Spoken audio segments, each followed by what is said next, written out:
വളരെ സൗമ്യമായി എപ്പോഴും ഇടപെടുകയും നിയമസഭയ്ക്കുള്ളിലും പുറത്തുമൊക്കെ തന്നെ അദ്ദേഹം വളരെ സൗമ്യമായി ഇടപെടുന്ന ഒരു വ്യക്തിത്വമാണ്.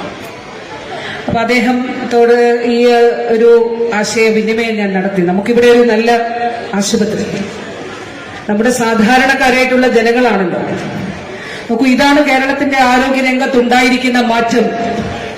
കേരളത്തിന്റെ ഈ നിർമ്മാണ പ്രവർത്തനമെന്ന് അഭിമാനത്തോടെ പറയാനായിട്ട് ആഗ്രഹിക്കുകയാണ്. നിങ്ങൾ എത്ര ആക്രമിച്ചാലും ആക്ഷേപിച്ചാലും തകർന്നു പോവില്ല, കൂടുതൽ വർദ്ധിച്ച വീര്യത്തോടെ മുന്നോട്ട് പോവുകയേ ചെയ്യുകയുള്ളൂ എന്നുള്ളത് പറയാനായിട്ടും ആഗ്രഹിക്കുന്നു. ഒരു നാട് ആഗ്രഹിച്ചതാണ് കുറ്റിപ്പുറത്തൊരു ഒന്നാന്തരം ആശുപത്രി വേണം എന്നുള്ളത്. അവിടെ ബഹുമാന്യനായ MLA പറഞ്ഞതുപോലെ 4 ആശുപത്രികളെ ഒരു വർഷം നമ്മൾ സാങ്ഷൻ ചെയ്യുകയുള്ളൂ. ഈ ഫണ്ടിൽ, നബാർഡിൽ ഒരുപാട് ആവശ്യങ്ങൾ, 140 നിയോജക മണ്ഡലങ്ങളിൽ നിന്നും ആവശ്യങ്ങൾ ഉയർന്നു.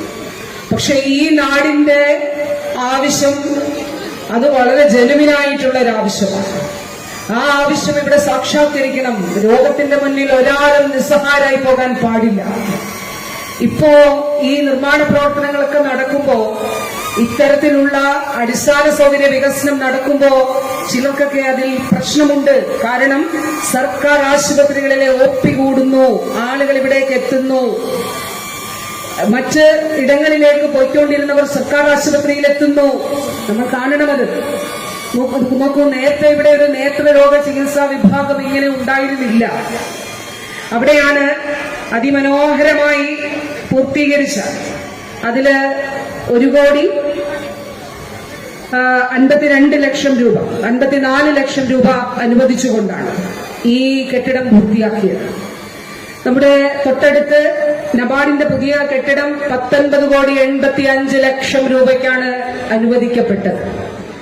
ഇതുകൂടാതെ ഈ കുറ്റിപ്പുറം നിയോജക മണ്ഡലത്തിൽ തന്നെ 2-3 പ്രവൃത്തികളുടെ ഉദ്ഘാടനം ഇതിനോടൊപ്പം ഓൺലൈനായിട്ട് നിർവഹിക്കപ്പെടുന്നുണ്ട്. അത് വളാഞ്ചേരി PHCയെ കുടുംബാരോഗ്യ കേന്ദ്രമാക്കി ഉയർത്തുകയാണ്. 55 ലക്ഷം രൂപയാണ് അതിനു വേണ്ടിയിട്ട് അനുവദിക്കപ്പെട്ടത്. കോട്ടയ്ക്കൽ കുടുംബാരോഗ്യ കേന്ദ്രത്തിൽ പുതിയ ലാബ് കെട്ടിടം 35 ലക്ഷം രൂപയാണ് ആരോഗ്യ കേരളം പദ്ധതി വഴി അനുവദിച്ചത്. ഇതുകൂടാതെ ഈ കാലഘട്ടത്തിൽ പ്രാഥമികാരോഗ്യ കേന്ദ്രം കുടുംബാരോഗ്യ കേന്ദ്രമാക്കി ഉയർത്തി. കുടുംബാരോഗ്യ കേന്ദ്രത്തിന് മുകളിൽ താലൂക്ക് ആശുപത്രി. നോക്കൂ, താലൂക്ക് ആശുപത്രിയാണ്. ആർദ്രത്തിന്റെ ലക്ഷ്യമാണ് താലൂക്ക് ആശുപത്രിയിൽ സ്പെഷ്യാലിറ്റി സേവനങ്ങൾ ഉണ്ടാകണം എന്നുള്ളത്. അതിനുവേണ്ടിയിട്ട് നമ്മുടെ ആരോഗ്യ പ്രവർത്തകർ ഉൾപ്പെടെ പ്രവർത്തിക്കുന്നുണ്ട്. സർക്കാരിന്റെ സ്റ്റാൻഡർഡൈസേഷനാണ്. ഈ അവസരത്തിൽ 2 പ്രിയപ്പെട്ടവരെ വളരെ ദുഃഖത്തോടെ ഓർക്കുകയാണ്.